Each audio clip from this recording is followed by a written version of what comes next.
What stores have you guys visited yesterday, if you visited any? I mean, I went to my local indie store, which is Flyleaf Books. I'm in Chapel Hill, North Carolina. Oh, nice. Yeah. Cool. Yeah. Wednesday, I was at Rip Bodice in Brooklyn. Thursday, I was at the Strand in Manhattan. And yesterday, I was at Spark in the Park Books in outside of Baltimore, Maryland. Oh, nice. That's a lot of traveling. Yeah. Welcome to my life. That's why I sound like this today. I was like, I need a voice for this thing. Good morning, everyone. This is Billy from Bookstore Romance Day, and welcome.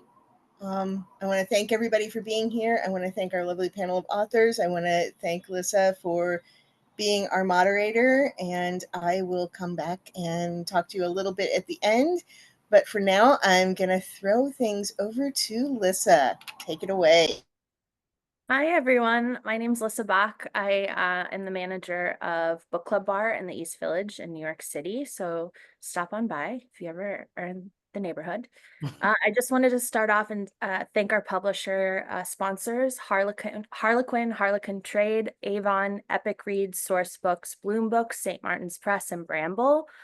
So just thank you to those publishers for making Bookstore Romance Day possible, as well as to Billy, who is a one-woman show and doing a lot. So thank you, Billy, from Bookstore Romance Day.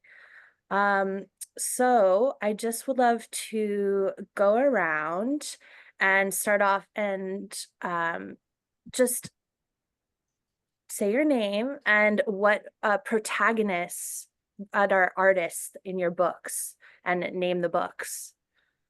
Just so we have a point of reference. Whoever would like to start. I can start. I'm Sarah Castille. The book I've got coming out in November is called The Sound of Us. I don't have any copies yet, so I have a picture of it on my phone. And the protagonist, they are both artists. One of them, her name is Sky. She's a college athlete and a wannabe journalist who is obsessed with music. And the other is Dante, who is a DJ and bass player. My name is Yahrah St. John. I have a new book coming out in 2 days on August 20th, Going Toe to Toe. And my protagonist is, if you can't tell, a ballet dancer. Her name's Lyric, and it's actually part of the 5th book in a 6-book series called The 6 Gems. So I'm excited to see it come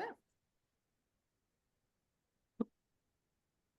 Who's next? I'll go next. I'm Karen Booth, and my next book is actually, I shouldn't say that. Next book, this came out in May. My most recent book with a artist character, and actually both characters in this book, Swap and Smell the Roses, are there's Willow, who is a musician who's deciding whether or not it's worth it to pursue the big dream, and Reed, who is a chef and a very high-end, super hyper creative, hyper obsessive chef who burned out basically, and has decided he's not going to do that anymore. So I have lots of other books that have musicians and all that sort of thing in it, but that's the most recent one. I can go. Hi, I'm Danielle Parker. My upcoming book, Love on Paper with Joy Revolution, will be out in January, so I don't have a copy yet, but I have 2 writers. So we have Macy, who comes from, she's what I guess people would call a Nepo baby. Her parents are writers. And then Caleb, who is also a writer and comes from writerly parents. So they share kind of that world. I'm Zio Axelrod.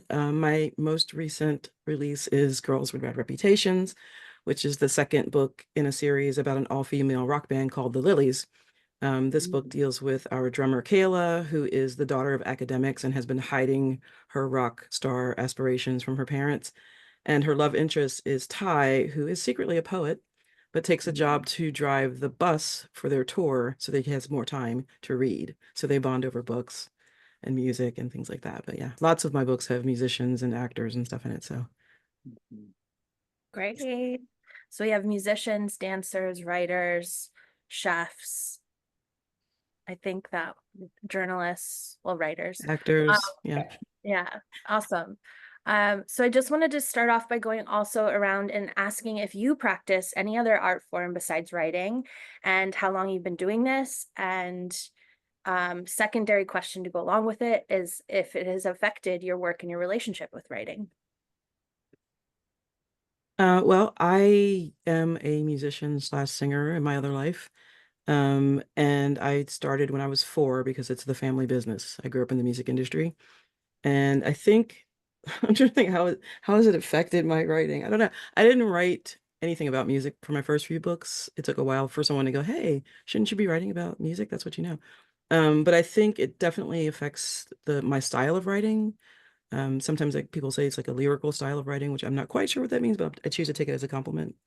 But it definitely the books took over the career. So the career was music, books were sort of a side hustle, and now it's book is the career and music is sort of the side hustle. So that's where I am now. So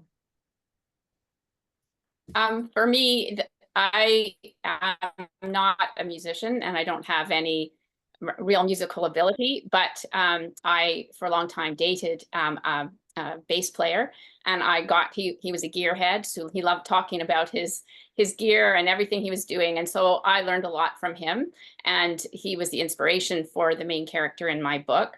My other character, Sky, was a journalist, and I did a lot of journalism in college and in high school, and decided to go into law instead of journalism, although it was a hard choice. So I think that, you know, just that foundation really affected my writing, and those were stories that I had wanted to share for a long time. I would say I dabble in cooking. My husband is a former sous chef and he went to culinary school. And so having him I always dabbled before in cooking, but now I have another love for cooking, having my husband who whips up these fantastic meals, you know, and he's so creative. I wish I could be half as talented as he is in the kitchen, but I do try and, you know, mix it up and try to cook for him too. But I'm always like, will it live up to his expectations, you know?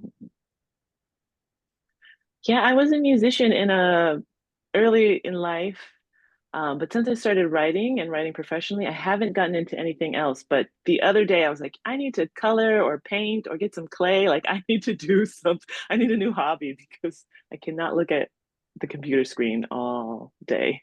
That's how I am. Like my hands have to be busy. So if I'm not Mhm. writing, you know, I like to work in the garden. I love to cook. I love to bake. I took up woodworking. I'm like kind of a bad serial Ooh. hobbyist. I taught myself how to knit. I like to sew, like all those kinds of things. I have written a ton of musicians, but I have not a musical bone in my body. I am in awe of all people who are musical. I worked in the music industry for 10 years, doing everything from I was a booking agent. I worked at an indie label. I worked at an indie label that sold to a big company. I did licensing for film and TV. So I spent a lot of time around musicians. I still spend a lot of time around musicians. And I'm just in awe of the talent that takes. Like, I really think you have to have something innate in you. It's not just entirely something that you can learn, I don't think. So anyway. amazing. I just want to remind everyone throughout their conversation, if you have questions, to please share them in the Q&A box in the bottom so that we can kind of pile them up and then attack them at the end of this conversation. So just going off of that conversation of telling us your sort of other art forms you either have done or doing currently, based on your protagonist, were you already like deeply familiar with the art form? And then you kind of answered that question before. what kind of research did you have to do if you weren't familiar with it? I had to do a lot of research on the meanings behind songs because my characters sort of live their life through their songs. They have, you know, thousands of playlists, and every time there's, you know, an emotional event or an event or something that they want to remember, they make a playlist. And that wasn't something that I did in the same depth as my characters. So I had to do a lot of research. I had to research, you know, what was behind songs and how people put playlists together, you know, people who are really serious about that, that aspect of music. For my Yeah. book, for being researching a ballet dancer, I actually found, I'm a property manager by day, so you know, writing is like my second job, and I discovered that one of my friends was a former ballet dancer, and she actually owned her own school for 10 years. So I got to sit down with her and just really, you know, she walked me through, took me into, you know, some of her archives of old footage, you know, showed me her, you know, costumes. I was able to go to her house. So I really was able to dive into the world of what it was like being a ballet dancer, having someone who had done it for almost like, you know, 15 to 20 years and ran her own ballet studio. And because my character was going to run her own ballet studio, it was so great having Jackie's info and her expertise to help me with that journey. I absolutely knew nothing about ballet. I was researching Misty Copeland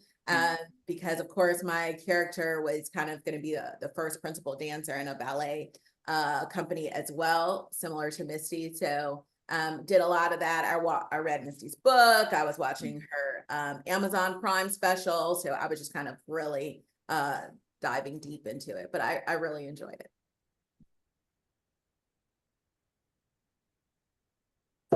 I didn't really need to do any research because I did just because I know so many musicians and I watch too many Food Network shows, and my husband and I both love to cook, and we know lots of chefs too. He has a marketing company and he works with tons of restaurants. So for me, writing a musician, singer-songwriter, and a chef, I knew the lives of those people. It was more about exploring burnout. One person burned out by failure and the other person burned out by success, and where you go from that. I think like societally, we have this whole, you have to keep chasing your dreams, right? You can't quit.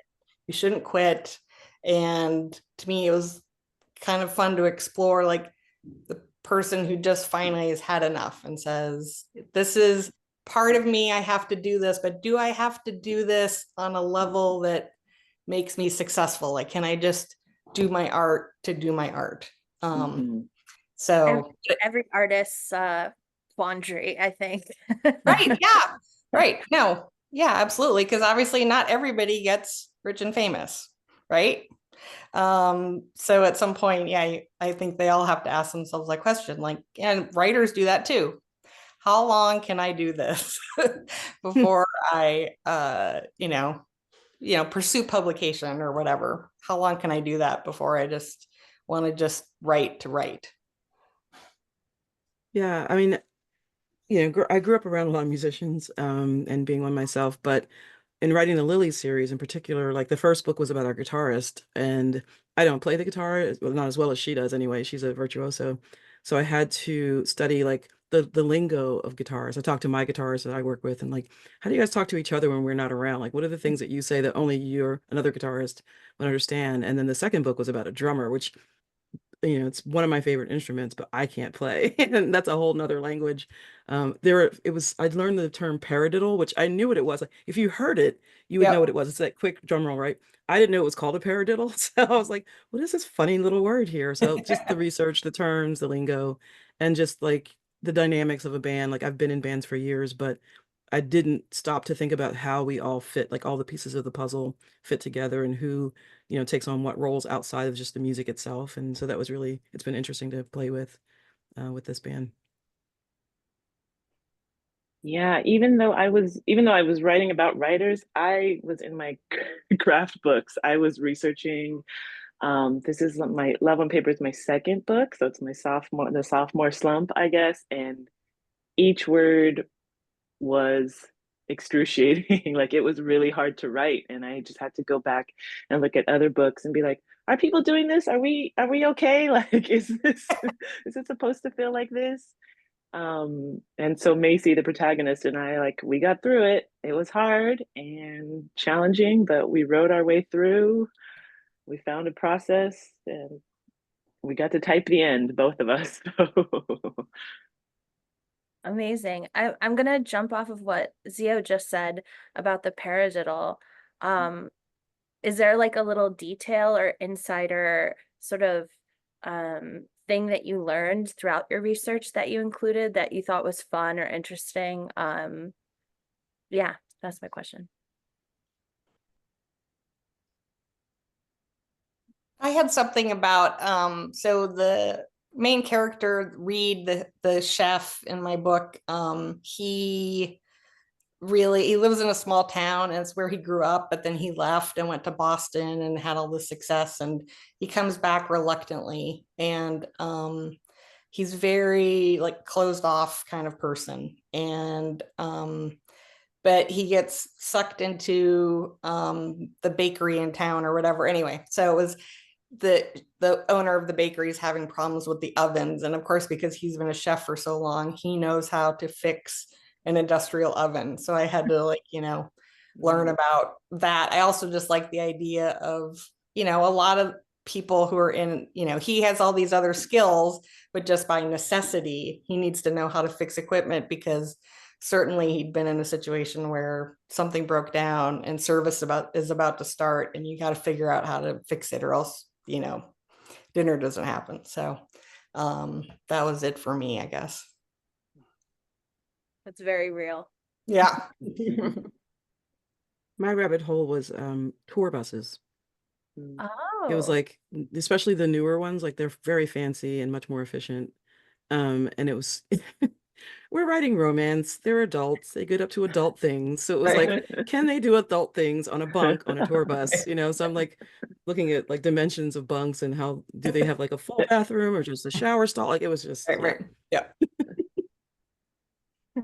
Mine was the in a lot of older universities, they often build over existing areas, and it was all about secret passages that are within the walls or underneath universities. I went to one where there was a radio station downstairs, and there actually was, they had blocked off these tunnels, but they went all through the university, taking people to different areas. And it was really interesting to research those and to integrate into the book.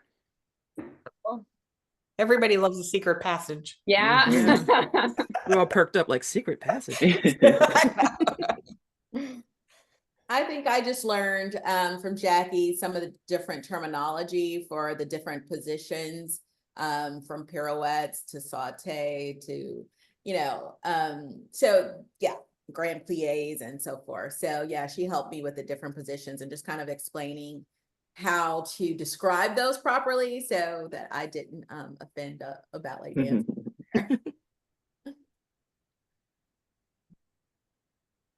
I didn't have too much, yeah. Great. So getting into the muck of it now, in writing your protagonist,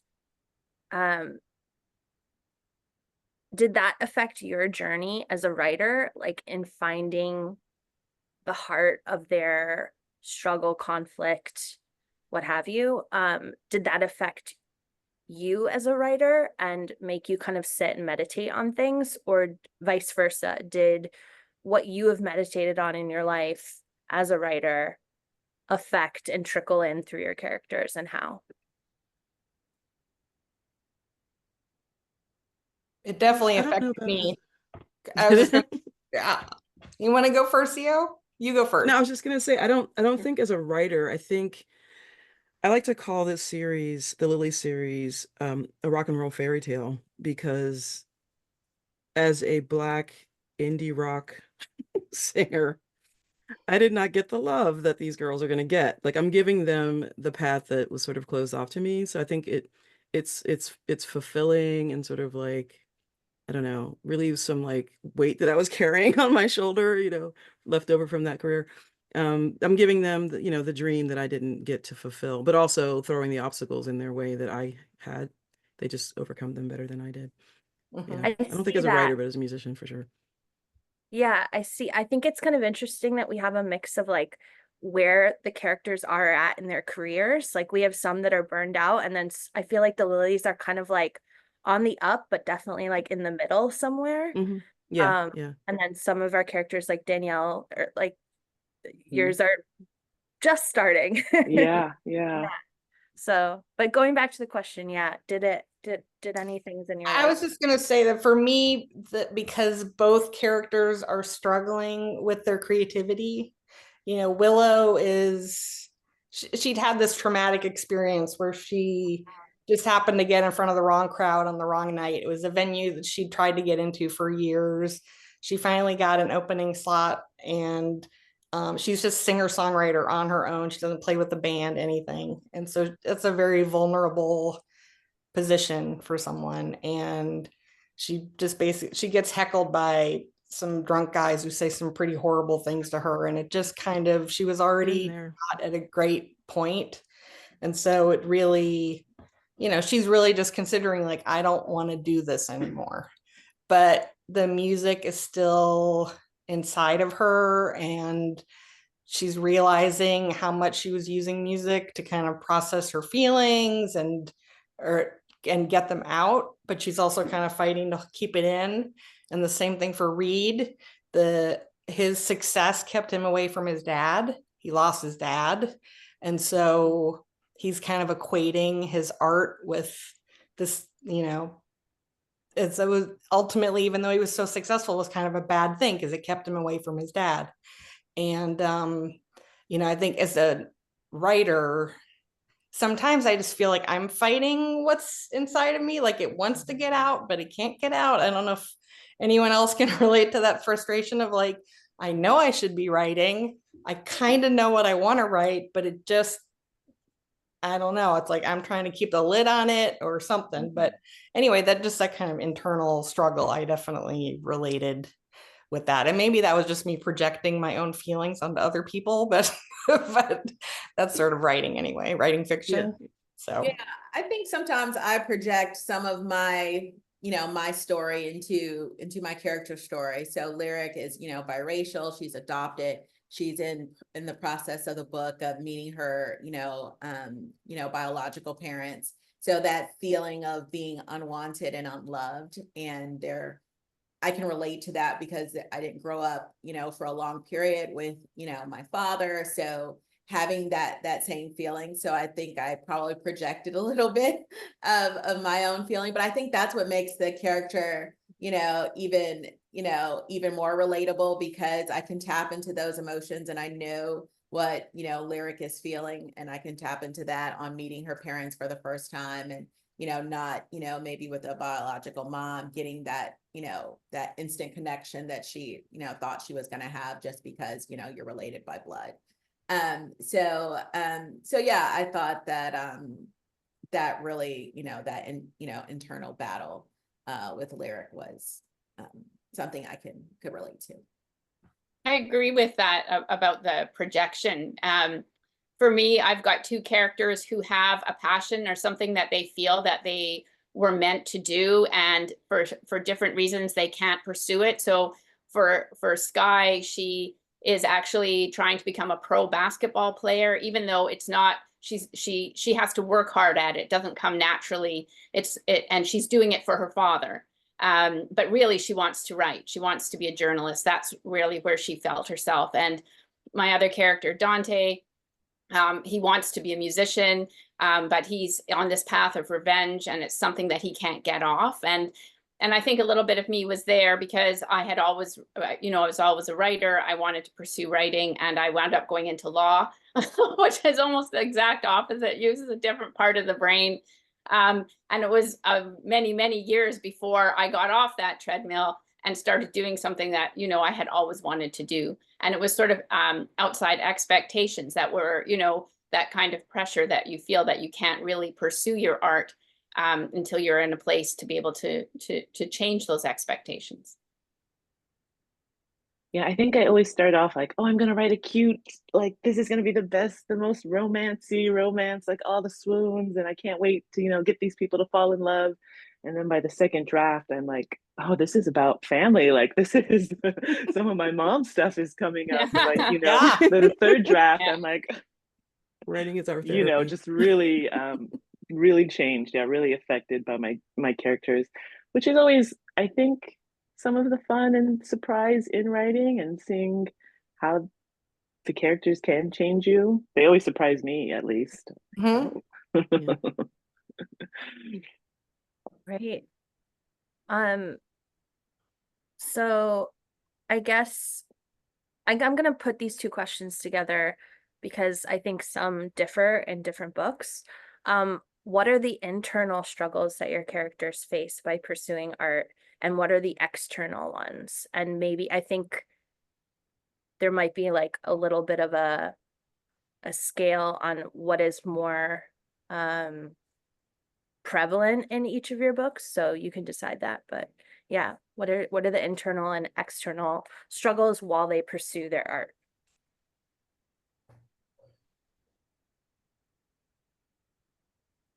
I think I sort of brought them up just with your last question. For my characters, Sky's internal struggle is this need to feel that she is making her father happy. And later on, when she's able to work through that and start pursuing her art, her external struggle comes from the university that doesn't want to let her publish a very inflammatory piece that makes them look bad, and so here she gets the opportunity to finally do what she wants to do, and she's shut down by an external source. And my other character, Dante, as I mentioned before, he wants to be a musician. But he feels he's on this path of revenge. He has to avenge his family, and so that that internal struggle follows him through the book. I think the external obstacles for Lyric was simple fact that she had an injury, a ballet injury that forced her out of doing her professional ballet dancing career, and now having to start a new dream of opening a ballet studio. So that feeling of not feeling good enough and that she can do it, and not feeling that she's failed and let down her adoptive parents who put so much time and effort into seeing her do this career of being a ballet dancer and trying to be the next Misty Copeland. So internally, just those same feelings, I think, of being unwanted, unloved, because she also still is dealing with that back end of meeting the biological parents, and so she really feels a need to belong. And so when meeting Devin, her love interest in the book, that's a big issue, because he also has a daughter, and so she gets really close to him and his daughter, and so when they are on the outs, feeling that she's going to lose something important to her, after she feels like she's belonged with him and his daughter. That's a big piece in the book. Cool. I mean, for me or not me, my characters, Willow, her internal struggle is just that she wants to be loved for what she does.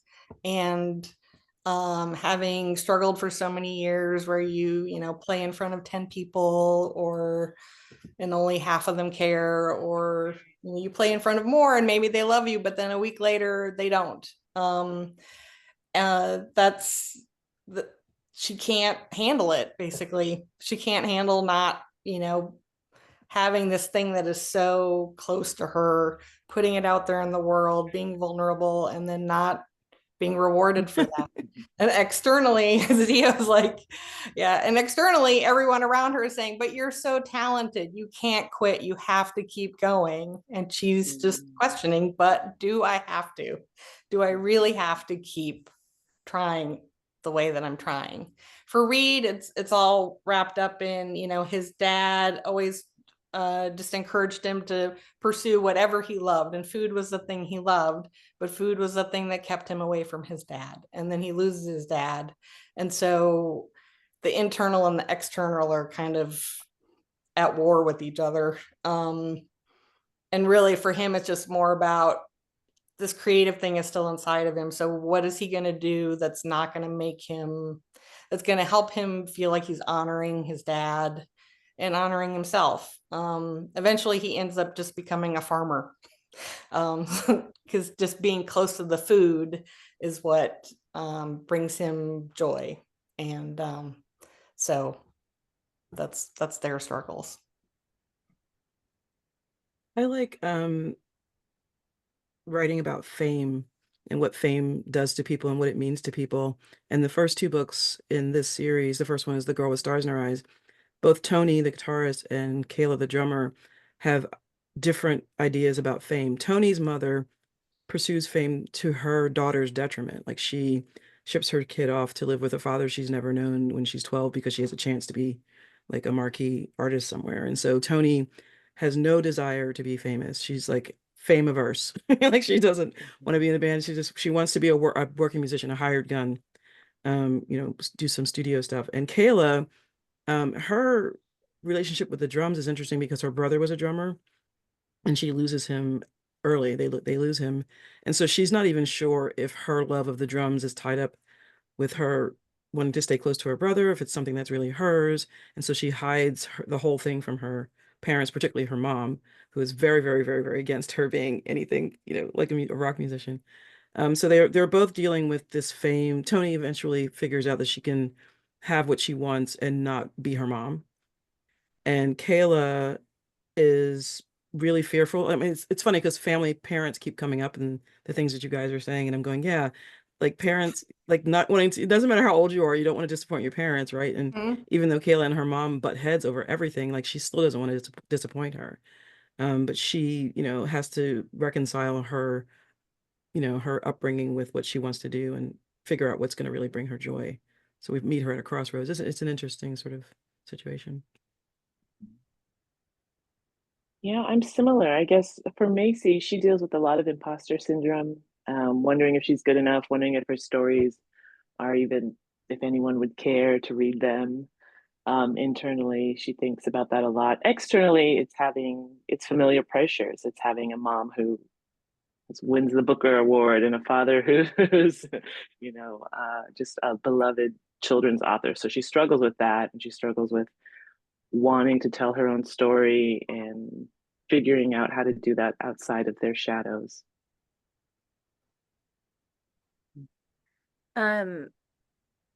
What are some of the books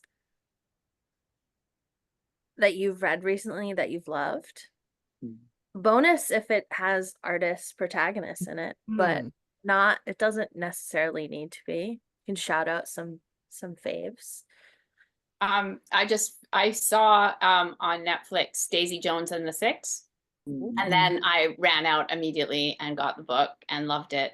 So and good. it was just fabulous. Yeah. Audiobook is amazing. Oh, now I'll have to read that too. Just the journey of that, their whole journey, not just hers, but the whole band and the setting that it was put in, the time period, like everything was so authentic. And So yeah, I good. just love to live the story. I needed to live the story again. So I read the book after I saw the show. Get it on Bro FM. Okay. So I don't always have time to read per se, but I love audiobooks. So I had just watched The Idea of You with Anne Hathaway on. Someone said you should listen to the audiobook, you know, and so I thought the audiobook book was so well done because it really delved into her being an art dealer. And so it really was really very detailed about artwork and different artists and paintings and so forth. And then of course her love interest was a younger, you know, 20 years younger guy who was with a boy band. So, you know, so you had that musician element as an artist. But yeah, I really loved the book. I think, and but the end was a little bit different. So that surprised me. Yeah. That surprised me, but I really, really enjoyed the audiobook. I really love that book too. I like the kind of obsessive fandom kind of part of it. Yeah, that was really, that was Yeah. surprising. I think I've ever given it as much thought of what, these artists go through in real life.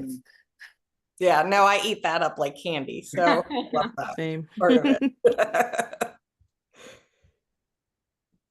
I just finished The Love of My Afterlife. It's so good, and there is an author in there. I won't say much more than that, but Great. there's a writer in there, and it's super good. Great. I have to shout out a love song for Ricky Wilde from Tia Williams. Yeah, everybody's like, yeah. I think On my uh, audiobook list. yeah, she's amazing. That book is amazing. I also read Arc of the Pairing from Casey McQuiston, which is just a love letter to food and, and travel. But there's like a chef in there and stuff. It's really good. But one of my favorite, and you mentioned when you mentioned Yara, the art dealer thing, one of my favorite books, and it's an older one, I just reread it, is The Art of the Scandal, by So Ron good. Parrish and Avon Gale. Tina Black. It's like it's one of the, but no, not The Art of Scandal. Oh, This is sorry. it's a different book. Yeah, different book. It's Rowan Parrish and Avon Gale, and Oh. it's a romance between an FBI agent who deals with art theft and an art thief. Ooh, And that's it's just so good. It's so good. It's so good. Yeah. put it on my list.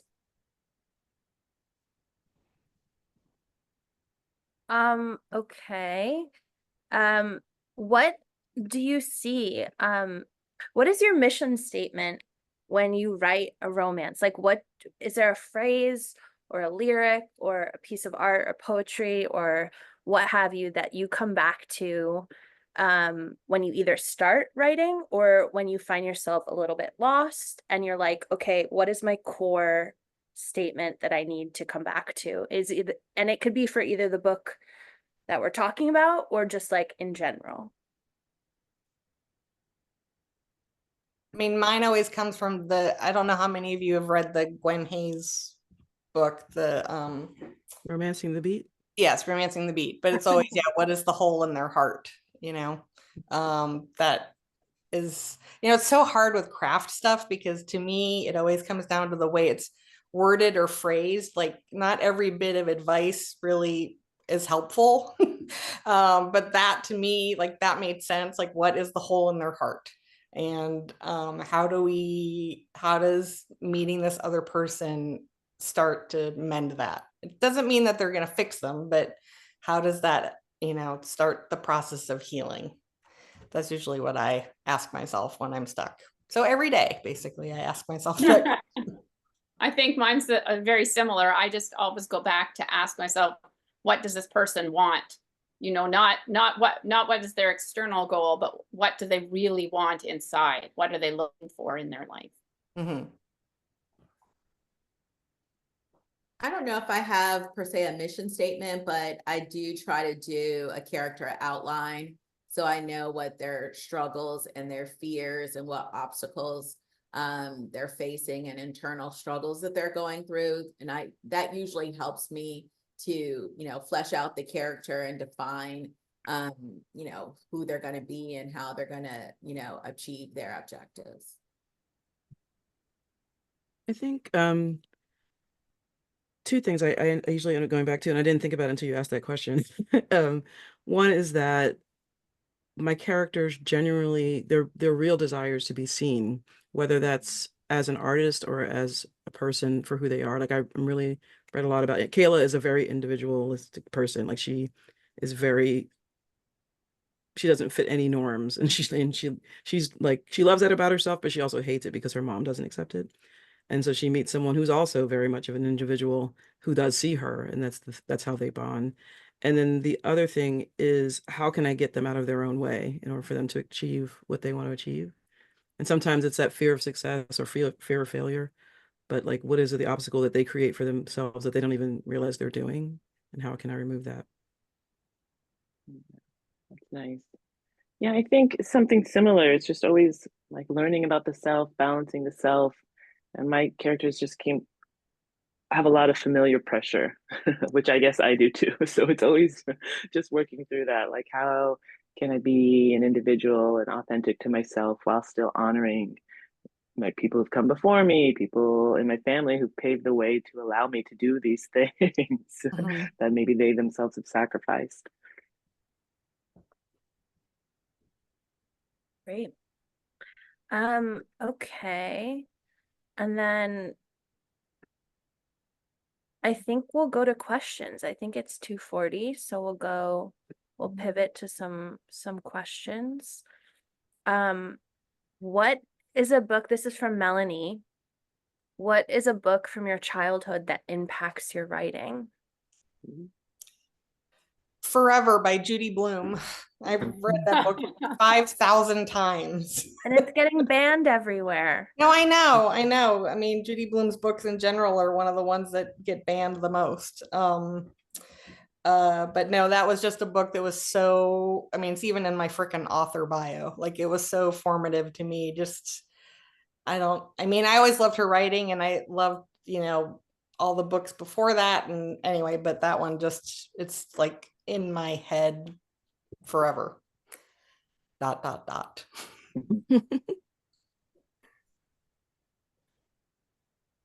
For me, it was Charlie and the Chocolate Factory. It was just such a magical book, and the experience of, I just loved his experience of walking through the factory and discovering the things at the same time, and all the different characters, and how you didn't like some of them, and then of course you got justice for them. Everything seemed to tie up in that book for me.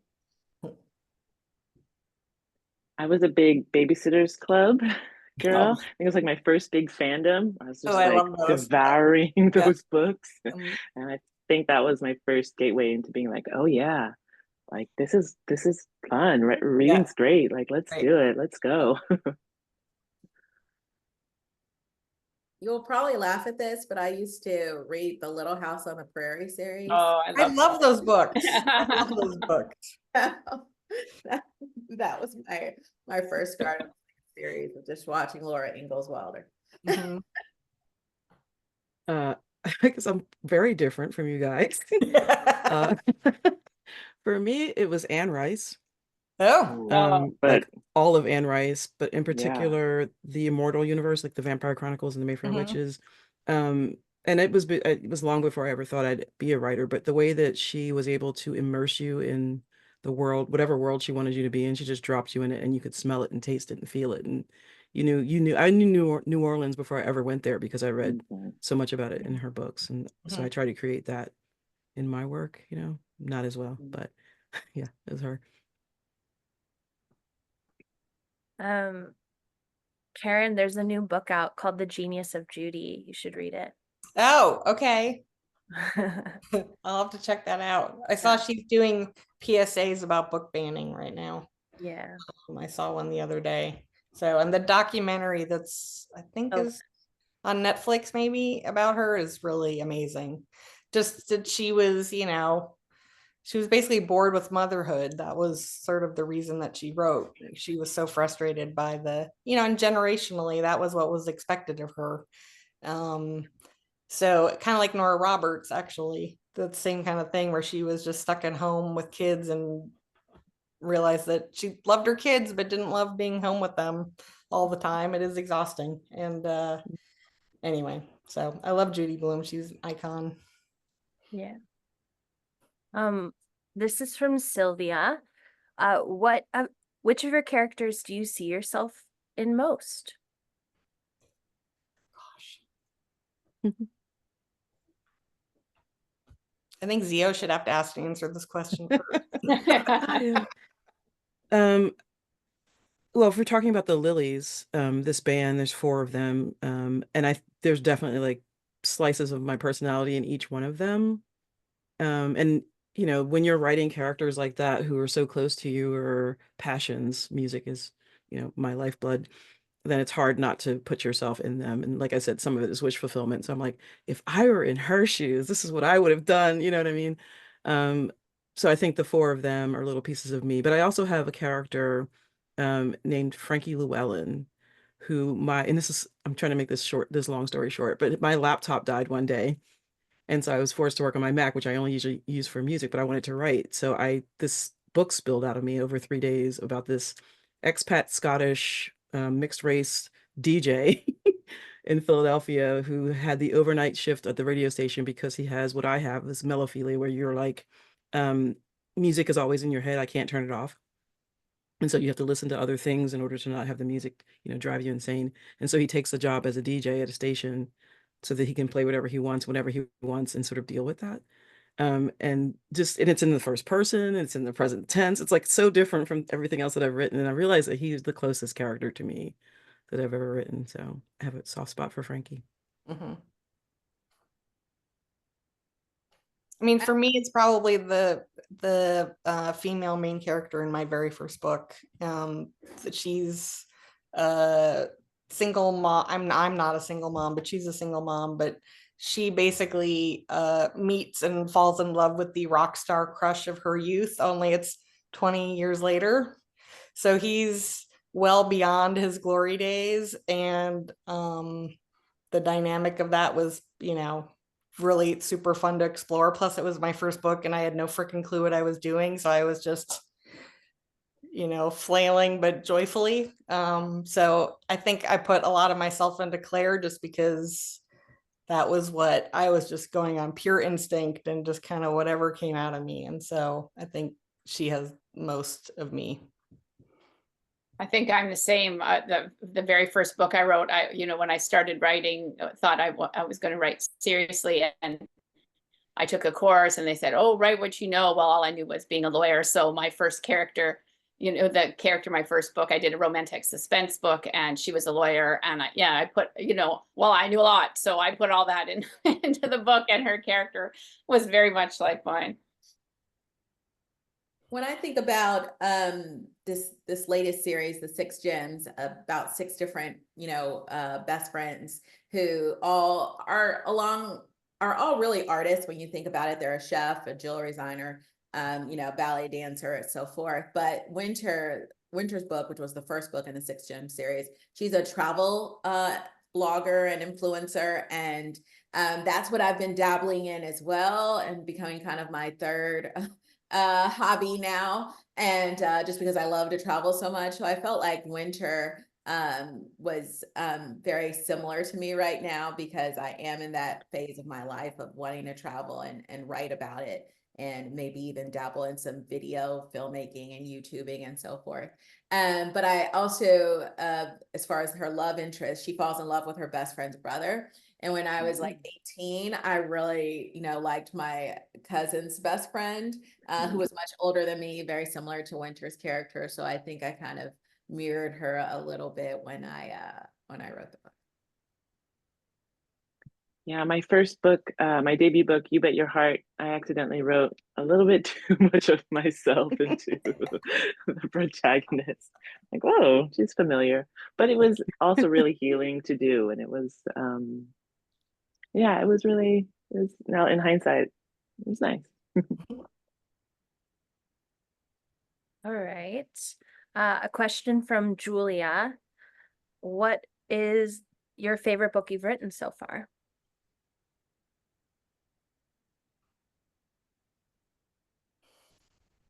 Can anybody ever answer this question? You've written almost 50. That's hard to pick a good one. Yeah. Favorite ones. Ooh, I gotta think about that. I mean, it's always the book now. either the one I'm writing, or the one that just came out is usually the one I'd say it's my favorite, because you're still in love with it. Well, you may not be in love with the one you're writing, because sometimes you hate the one you're writing. Yeah, But yeah. that's true. I don't know. I do have a favorite of mine. It came out, oh God, what year is it right now? It came out in 2018, 2019. It's called Secrets of a Somewhat Sunny Girl. And now actually the hero is an Irish musician. And the heroine Catherine had a fling with him when she was studying abroad. And this was before he had become anything. And then she has to leave to go home and take care of her dad. And they don't ever see each other again, and he becomes hugely famous, but they've had no interaction this whole time, and she just kind of has this like hole in her heart for him, and she's never told anyone about him, not even her sister. She and her sister are really close, and there's all this like deep family trauma, and then Catherine and Eamon, the hero, end up running into each other again, and it's a lot about what we've been talking about today, about creativity and healing, but also the sacrifices we make to, for our family, the things we do to get success. Like for him, he kind of found that having a broken heart helped him be a better musician. And because he's known for these songs that just like basically, you know, destroy your heart. And he couldn't stop himself from doing it. That's why he never looked for her again. And anyway, so that's my favorite of mine. But I agree, it is, you have to fall in love with whatever you're working on, or else you're not going to finish it. Yeah, So, right. You love it, then you hate it, then you love it, then you hate it. Yeah. right. No, I do love girls with bad reputations. Oh, sorry, I didn't mean to cut you off. No, keep going. No, I was gonna say I do love girls with bad reputations. I don't know if I say it's my favorite book. All of my books are favorite, but it is my favorite couple that I've written. Kayla and Ty are so well suited. And Ty came into, I'm a pantser, if you guys know what that is, readers, but Ty, my love interest, came into my head along with his grandfather, as like they were like, we're here and we're both going to be a big part of this story. And I love Pop Pop so much.